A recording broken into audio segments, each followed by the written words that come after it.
TVS Phoenix, Victor আর, এছাড়া TVS star sports বা TVS striker এই বাইকগুলোতে, এছাড়া ভিক্টর আর এই বাইকগুলোতে যে ইঞ্জিনের একটা ব্যাড নয়েজ আসে, যে ব্যাড নয়েজের কারণে কিন্তু অনেক সময় ভুল করে কানেক্টিং, ক্র্যাঙ্কশ্যাফট বিয়ারিং বা রিং পিস্টন আমরা বদলায় দিয়ে থাকি, দেখা যায় যে না বোঝার কারণে। তো এই শব্দগুলো কোথায় থেকে আসে, কেন আসে? ইঞ্জিনের মধ্যে মনে হয় একদম ভাঙচুর শব্দ। তো আমরা এই শব্দগুলো কেন আসে সেই বিষয়ে আপনাদের দেখাবো। তো এই বাইকটিতেও কিন্তু প্রায় 12,000 টাকা খরচ করছে এই সাউন্ডের জন্য, এখনও কিন্তু এই সাউন্ডটা যায়নি। তো আমরা দেখাচ্ছি আসলে কি সাউন্ড।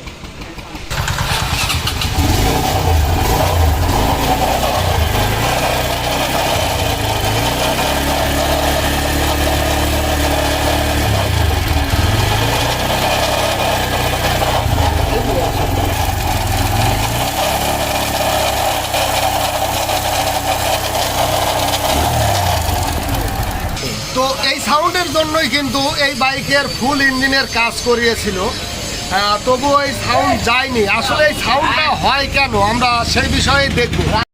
তো আপনার বাইকের এই সাউন্ডের জন্যই কি ইঞ্জিন খোলাইছিলেন? জি, এই সাউন্ডের জন্যই অনেকদিন সমস্যা। এই সমস্যার কারণে আমি ইঞ্জিন খোলাইছিলাম। খোলাইয়া পুরো রিপেয়ারিং করিয়া আপনার 12-13 হাজার টাকা আমার খরচ, কিন্তু এই সাউন্ড যেরকম সেরকমই রয়ে গেল। উনি বলল যে হচ্ছে সাইলেন্সারের সমস্যা।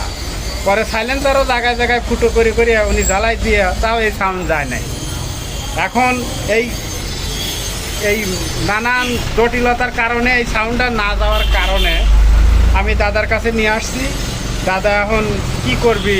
এখন দাদা বলে দেখুক, খুলে দেখুক কি সমস্যা, কোন জায়গার থেকে আসে সাউন্ড, আমাকে একটু বোঝায় আমার গাড়িটা ঠিক করে দিই। তো ঠিক আছে, আমরা এবার কাজে চলে যাব।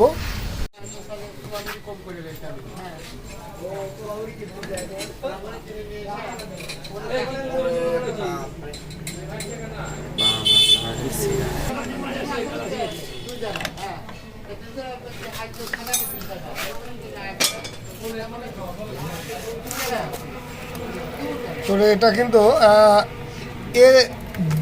এসি ভোল্টে, আপনার সিডিআই এসি ভোল্টেজের, যেহেতু চিকন তারের কয়েল আছে, এটা কিন্তু এসি ভোল্টেজের সিডিআই হবে। তো এগুলো কিন্তু কাজের সময় লক্ষণীয় বিষয়। তো আমরা প্রাথমিক পর্যায়ে ছোট পিনিয়ামটা খুলে রাখবো দেখার জন্য। তো আমরা সেটিং করে স্টার্ট দিয়ে দেখব।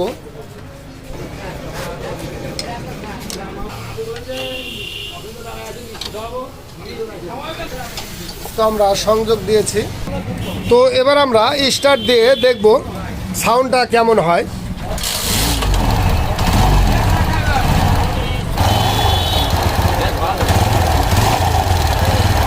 তো এখন কিন্তু অনেক সাউন্ড লেস হয়ে গেছে। তো এখানে আমরা যেটা করব সেটা হলো ম্যাগনেটের ভিতরে যে রোলার আছে, আমরা ম্যাগনেট রোলারটাকে খুলবো এবার। তো আমরা ম্যাগনেটটা খুলে নিচ্ছি। এখানে আমরা এই রোলারটার মধ্যেই কি প্রবলেম সেটা দেখব। তো এখান থেকেই কিন্তু সাউন্ডটা হচ্ছে। এছাড়া পিনিয়ামের রেসার যদি নষ্ট হয় তার জন্যও কিন্তু এরকম সাউন্ড হয়।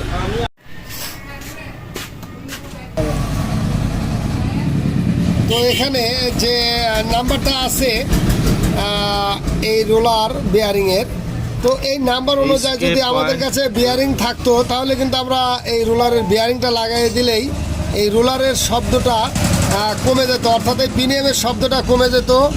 এছাড়া পাশাপাশি যদি আমরা এই রোলার সেটটা পাই তাহলে এই দুটো জিনিস লাগালেই কিন্তু ইঞ্জিনের শব্দ একদম ক্লিয়ার হয়ে যাবে। তো আমরা আপনাদের দেখানোর জন্য এটার একটা মডিফাই জিনিস দেখাবো। সেটা হলো এখানে আমরা ওয়েল সিল দিয়ে নিয়েছি।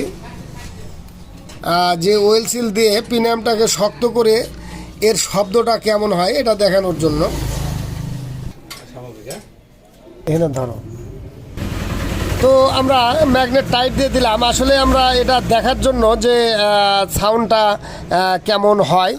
যদি এই প্রবলেমটা হয় ম্যাগনেটের রোলার এবং ওই পিনিয়ামের ভিতরে যে রোলার বেয়ারিংগুলো আছে বেয়ারিংটা, তো নাম্বার দেখালাম। তো আমরা বাইকটাকে স্টার্ট দিয়ে দেখাবো আসলে এই সাউন্ডটা চলে যায় কিনা। নাট লাগাই স্টার্ট দেবো, আগে না। তো আমরা স্টার্ট দিচ্ছি আবার। এখানে শুধু ট্যাপেট ক্লিয়ার রাখা আছে, যার জন্য ট্যাপেটের শব্দ হচ্ছে, আর টাইমিং চেনটা একটু বেশি টাইট করা আছে। এই শব্দ বাদে আর কিন্তু আর কোনো সাউন্ড নেই ইঞ্জিনের। পিক আপ দাও।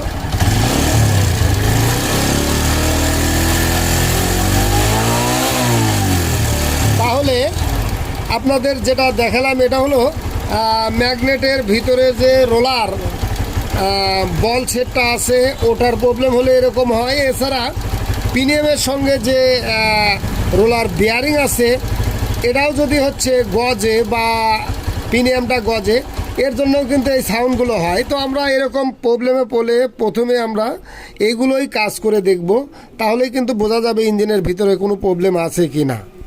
তো ধন্যবাদ সকলকে, ভালো থাকুন, সুস্থ থাকুন।